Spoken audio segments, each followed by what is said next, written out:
जब सुने के होई भोजपुरी गाना बस बजे के चाही गाना।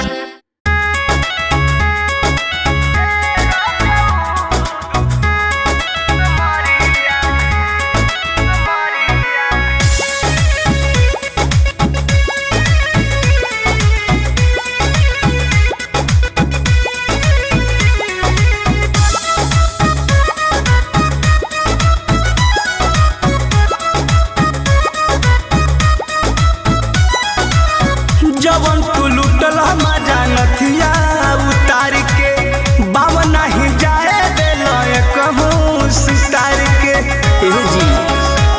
हाँ जवन तू लुटल मजा नथिया उतार के बाबा नहीं जाए दिल कहूँ सितार के मजा में सजा हल कोई के अनहरिया मजा में सजा हल कोई के अनहरिया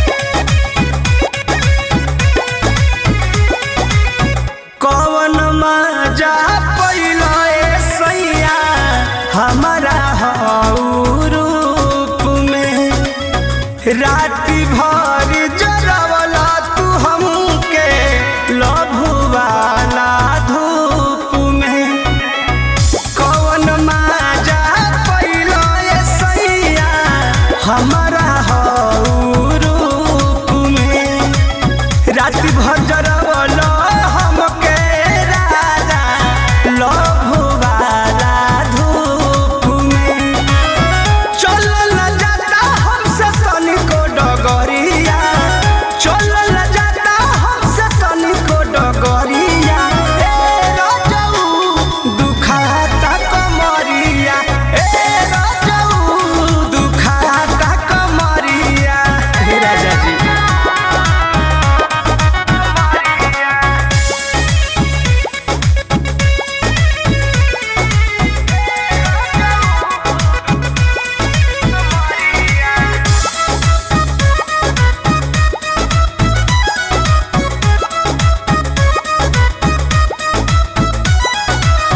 अलहर जवानी के मोती मारी के कैला छाती ऐसन दर्द तू दिहलाए परमोधि छोड़ला ना एको गति।